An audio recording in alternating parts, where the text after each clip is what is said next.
Hola con todos, bienvenidos a un nuevo video de Ingeniería en Energías Renovables. El día de hoy seguimos en el área de eficiencia y sistemas térmicos. Lo que les voy a explicar es cómo obtener la eficiencia de caldera. Entonces, esta presentación les va a servir mucho a aquellas personas que trabajan con calderas y quieren estimar la eficiencia de su caldero mediante el método indirecto.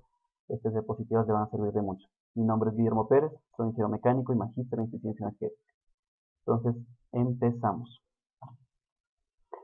Bueno, un poco para resumir las pérdidas o la identificación de la eficiencia de una caldera, les presento aquí un esquema donde podemos ver todas las pérdidas que se tienen en un caldero. De la energía total que ingresa en el combustible con el aire, nosotros tenemos pérdidas por purgas, pérdidas por chaqueta o por radiación, por convección, pérdidas en los gases de escape, tanto calor sensible como calor latente, y también tenemos pérdidas por combustible no quemado, ¿sí? Entonces, en ciertos casos también se considera, para hacer un balance de energía, se considera el retorno de condensado para hacer, identificar las entradas y salidas en tema energético, ¿sí? Y del 100%, pues del 100% del combustible se resta todas estas pérdidas y esto es lo que saldría de la caldera. Además, les coloco aquí una gráfica en donde podemos ver de que la eficiencia varía en función del factor de carga o el punto de operación del caldero. Mientras menor factor de carga esté o esté subutilizado el caldero, va a bajar la eficiencia, ¿no? Entonces es importante identificar a qué factor de carga sería importante colocar nuestro caldero para que esté en su máxima eficiencia, ¿sí?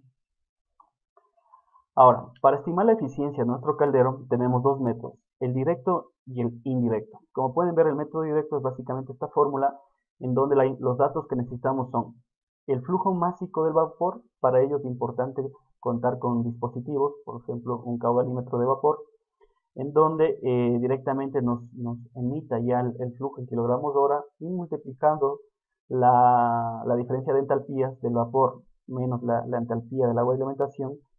Recuerden, para obtener esta entalpía necesito presión, temperatura. ¿A qué presión está el vapor y a qué temperatura? Con tablas de vapor obtengo la entalpía, y de la misma manera el agua que ingresa al caldero, ¿a qué temperatura y presión está ingresando? De la misma manera obtengo la entalpía. Entonces la diferencia de las entalpías multiplicado por el flujo másico del vapor, ya me puede estar dando la potencia total que estoy yo produciendo. Esto debo dividirle para el flujo másico del combustible, o sea, en esta producción de vapor, en este tiempo, cuánto también combustible estoy consumiendo. También aquí un método muy utilizado es mediante las mediciones de altura del tanque de almacenamiento de combustible, estimar un volumen en un determinado tiempo y calcular este flujo másico con la densidad. Y el poder calorífico, esto ya la capitalización del combustible. Es importante siempre tener a la mano de nuestro combustible cómo va variando nuestro poder calorífico y la composición elemental de la misma manera, multiplicado por 100. Entonces, se podría decir que esta es una eficiencia puntual, ¿no? Porque a medida que va variando el flujo másico, también pudiera haber la opción de que varíe el flujo del combustible y no puede ser eh, proporcional. Entonces, hay que hacer unas gráficas en función del tiempo, cómo va variando la eficiencia, y en función de los picos de consumo, ver si esta eficiencia aumenta o baja. Porque, recuerden lo que les decía aquí, mientras yo tenga consumos fluctuantes en mi producción, mi eficiencia también va a ir variando, ¿no? Y el otro método mayormente empleado es el método indirecto, que es básicamente el del 100% de la energía contenida en el combustible, debemos restar todas las pérdidas que contiene nuestro caldero. En el video anterior les invito a que vayan y visiten el primer video de eficiencia de combustión, que lo hice con biomasa y es aplicable para cualquier combustible. Calculamos cómo obtenemos la eficiencia de combustión, que es básicamente calcular todas estas pérdidas que tengo yo en los gases de escape, tanto pérdidas de gases secos, la pérdida de potencia por contenido de hidrógeno, por contenido de humedad en el combustible, en el aire, por combustión incompleta, y también en ciertos casos por inquemados, ¿sí? Aparte de eso, se le suma el tema de pérdida en superficie, básicamente por temperatura, en el aislamiento del caldero, a qué temperatura está mi superficie, y eso se puede estimar qué pérdida estoy obteniendo. En tema en el interior también yo tengo inquemados o ceniza básicamente, y el tema de purga, ¿sí? Entonces, todos estos temas, todas estas potencias se restan del 100% y vamos a tener la misma eficiencia, ¿sí? Ahora, como ya es el caso de ingeniería en energías renovables, nosotros tratamos de enfocarnos en un caso práctico en donde abordemos temas reales que se han presentado en la industria de acuerdo a la experiencia que hemos obtenido nosotros. Y les presento aquí este caso práctico. Para nosotros poder evaluar la eficiencia de nuestro caldero es importante diferenciar dos partes, tanto la fuente térmica o el caldero y el proceso. Es importante relacionar las dos cosas.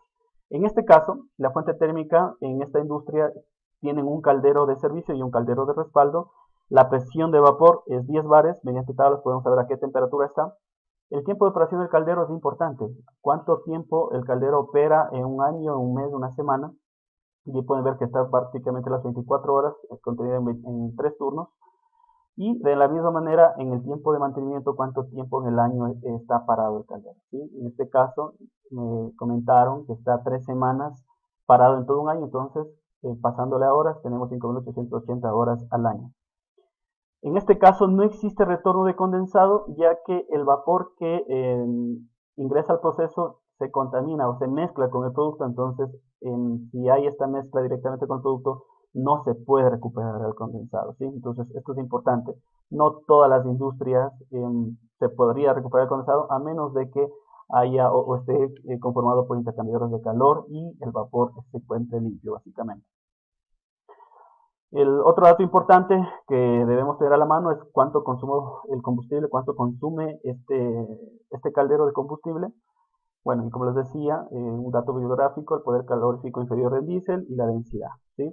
Ahora, dentro del proceso, esta industria tiene 7 procesos que consumen vapor, dentro de los cuales 3 procesos son los que tienen mayor consumo y solo un proceso es o representa el 90% del consumo de combustible. En ciertos casos nosotros hacemos Pareto para enfocarnos netamente en los procesos de mayor consumo. Como ya se puede ver que es significativo el mayor 90%, o sea, prácticamente todo nuestro esfuerzo nos vamos a concentrar en este proceso, que está conformado, o el proceso se llama curado, en donde tienen 5 autoclaves, ¿sí? Entonces, ya enfocados en ese proceso, el tiempo de consumo del proceso de mayor consumo, en este caso los autoclaves, son de 11 horas al día. Estos autoclaves son de 2.1 metros de diámetro por 45 metros de largo, recubierto con aislamiento en lana mineral de 100 milímetros de espesor y lámina de zinc de aluminio. El consumo de vapor en autoclaves, según la inspección, en un día o 24 horas, se identificó que hay 1 hora de ingreso de vapor hasta que ingresa la temperatura de mantenimiento o la temperatura de operación. 9 horas el vapor está continuamente alimentando para mantener una temperatura y presión constante en el interior y hay 1 hora de descarga. Entonces, si sumamos, son las 11 horas al día que consumen estos autoclaves. Ahora, el primer paso es importante estimar el consumo de vapor o la producción de vapor. Para ello, aquí les muestro varias alternativas que, claro, dependen bastante la agilidad o las herramientas que nosotros tengamos a la mano para ser más exactos en esta estimación. Por ejemplo, en algunos de los casos se hace la medición del volumen de agua de alimentación. Muchas industrias tienen tanques pequeños con tratamiento de agua en donde por medición de volumen en un determinado tiempo yo puedo estimar cómo va variando el consumo o la inyección de agua caliente que pudiera relacionarse o concluir que es directamente proporcional en la producción de vapor. Otra manera es mediante la estimación del caudal de bomba de alimentación. Esto es mediante la bomba, nos enfocamos en la curva característica de la bomba de alimentación, estimamos el punto de operación a la presión y a la presión de trabajo, entonces podemos estimar más o menos qué caudal está bombeando en un determinado tiempo. Entonces, de la misma manera, ese caudal se podría representar como la producción de vapor. Otra manera, de la misma manera muy puntual, no se podría generalizar, es mediante la medición de temperatura, presión y volumen, y mediante esos dos datos obtengo el volumen específico del vapor y con el diámetro de la tubería y una velocidad promedio, de acuerdo a datos bibliográficos, podemos también estimar cuánto flujo de vapor estoy yo produciendo en ese diámetro de tubería, ¿sí? Pero como les decía, es muy puntual porque va a ir variando significativamente. Este dato básicamente, Con esta opción yo no podría tener una gráfica de esta manera, ¿no? Porque voy a tener únicamente un dato puntual. Pero para estimar una eficiencia promedio, mediante la primera fórmula del método directo, podría ser viable. Y la otra es una relación, hay relaciones de producción de vapor por cada DHP en datos biográficos, y si yo obtengo la eficiencia del caldero, con la multiplicación, yo podría estimar también cuánto podría estar produciendo de vapor mi caldero. ¿Sí? Son varias alternativas que les pongo a su disposición para que lo consideren. Ahora, entonces, una vez estimado nosotros el consumo de vapor o el consumo de agua mediante la primera opción, podemos ver que hay una fluctuación significativa, ¿no? Y eso depende bastante de cómo varía el proceso. Básicamente, las autoclaves, al ser independientes, podrían estar en ciertos casos una sola autoclave encendida, autoclave encendida, y puede haber casos que estén algunas autoclaves o las 5 simultáneamente. Entonces eso pudiera ocasionar que el consumo de vapor también pueda ser variable. Entonces, dentro de ello, en este caso hay fluctuaciones que en el proceso pudiera variar la producción de vapor desde 300 kilogramos hora a 6000. Es básicamente de una autoclave con 5 autoclaves básicamente. Entonces, una vez estimado la variación de producción de vapor en promedio, nos enfocamos ya en el análisis de gases. Esto es importante porque mediante el análisis de gases nosotros podemos estimar la eficiencia de combustión mediante el método que les expliqué en el primer video. Para ello, los datos que yo necesito es en la medición, yo ya puedo identificar en qué rangos de operación está trabajando mi quemador. En este caso, me trabaja en alta y baja. ¿Cómo me doy cuenta de eso? Mediante la variación de temperatura de gases. Por ejemplo, en la llama de alta tengo los gases a 210 y mediante llama de baja 240. De la misma manera, la concentración de O2, como pueden ver, varía. Y aquí es algo interesante. En llama de baja la concentración de O2 sube. Eso quiere decir de que el exceso de aire se mantiene, o sea, la alimentación de aire se mantiene, y como ya baja el consumo de combustible, aumenta el exceso de aire. Entonces, esto en tema de eficiencia también podría afectar. Ventajosamente, no hay concentración de CO o monóxido de carbono, combustión incompleta, entonces se puede decir que el quemador está en óptimas condiciones. Entonces, nos ahorramos un cálculo de pérdida de potencia por inquemado y nos enfocamos en las otras potencias. Bueno, rápidamente, en el diésel tenemos carbono, hidrógeno y azufre. Mediante los porcentajes que contiene el diésel, los calculamos cuánto O2 y cuánto aire requiere, o la relación aire estequiométrica del diésel. Entonces, con este dato, nosotros ya podemos obtener los siguientes resultados. Primero, puedo sacar la masa de ingreso de aire, básicamente la relación aire-combustible con el exceso de aire. Este exceso de aire me da directamente el análisis de gases. Entonces, con la multiplicación ya tengo este flujo másico de aire. Para obtener el flujo másico de los gases, básicamente es mediante esta fórmula, sumado la unidad y restado el porcentaje de humedad que contiene los gases, básicamente el contenido de hidrógeno en los gases. Como ya tengo el flujo másico de los gases, pues yo puedo obtener la potencia de los gases mediante el flujo másico, el CP de los gases. De la misma manera, en el primer video les explico cómo calcular este CP de los gases en función de los componentes que tengan los productos. La temperatura de gases y temperatura ambiente. Entonces, con esta fórmula obtengo la potencia de gases, y la otra potencia en pérdida es el contenido de hidrógeno en el combustible, que básicamente mediante esta fórmula, el porcentaje en peso que tiene el combustible restado el CP del agua y la diferencia en temperatura. Entonces, aquí tengo los resultados en llama alta y baja. Para ello, el CP de gases se mantiene, obviamente, en los dos casos. El CP del vapor sobrecalentado es un dato bibliográfico, el calor latente de la misma manera, un dato bibliográfico, y ya voy calculando el flujo de gases total, que es básicamente la suma del flujo de gases secos, sumado la unidad, ¿sí? Entonces, tengo flujo de gases secos y directamente puedo calcular la pérdida de calor sensible en los gases, ¿sí? Puedo calcular la pérdida de calor en humedad, como ya está aquí en la fórmula, y esta sería la pérdida total. Entonces, si es que hacemos una suma de pérdidas en eficiencia de combustión, La diferencia del 100% ya me daría directamente la eficiencia de combustión. Aquí no tengo pérdida de combustión incompleta porque según el análisis de gases tengo un CO0. Entonces me ahorro el tema de cálculos de combustión incompleta y directamente saco la eficiencia de combustión, ¿sí? La otra pérdida que identificamos en la gráfica inicialmente presentada es la pérdida por convección y radiación. Para ello es importante sacar las áreas de mi caldero y en función de la temperatura de la superficie hay varios métodos de calcular o de medir, perdón, esta temperatura. Podemos ver que la fórmula mayormente empleada es el área multiplicado por un factor de pérdida en función del área y bueno, y cambiado a unidades.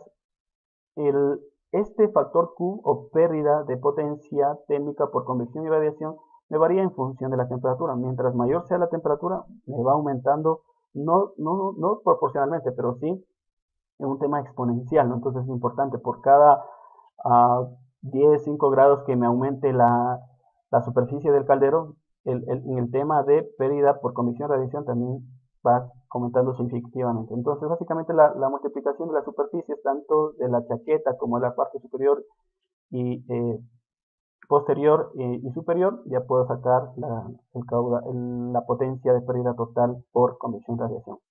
En el tema de purgas, un método muy empleado es aplicar Bernoulli, en donde la presión estática que contiene el caldero, al momento de nosotros abrir una válvula, toda esa presión se transforma, esa energía potencial estática se transforma en energía cinética, ¿sí? Entonces esta es la forma de densidad, un medio por densidad de velocidad al cuadrado.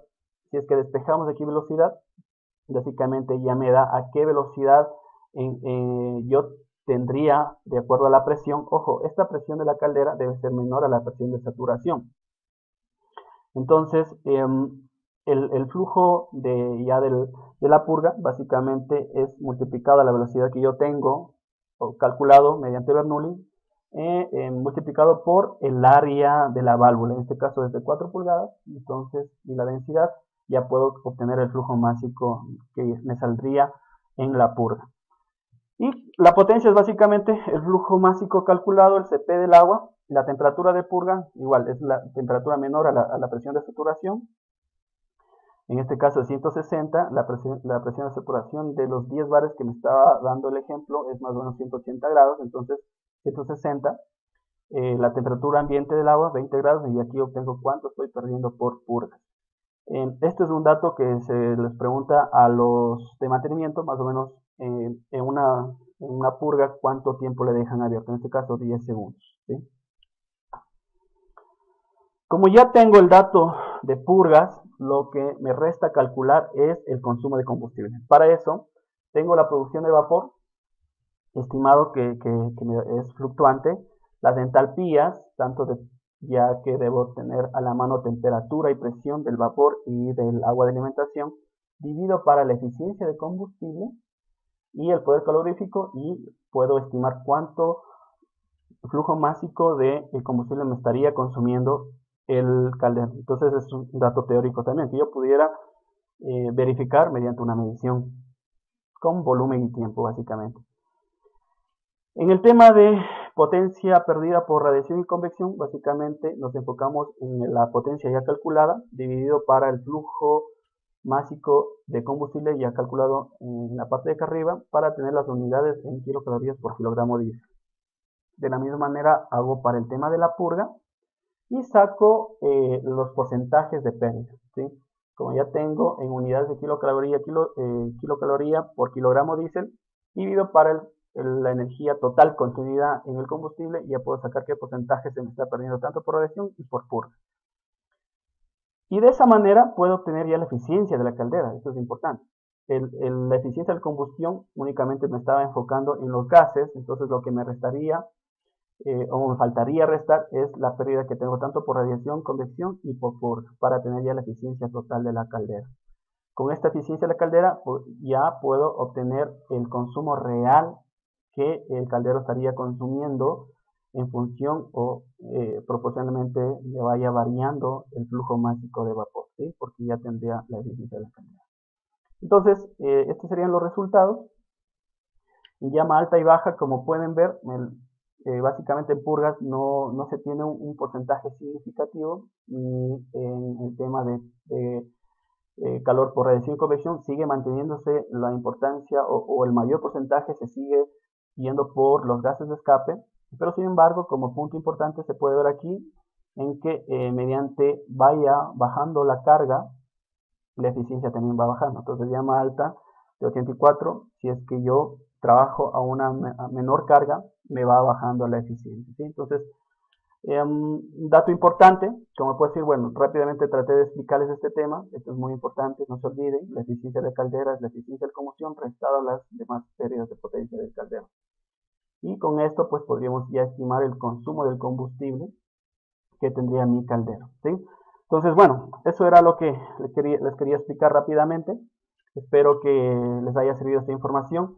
Cualquier información extra, no duden en comunicarse conmigo, de seguirme en mis redes también, como Ingeniería en Energías Renovables.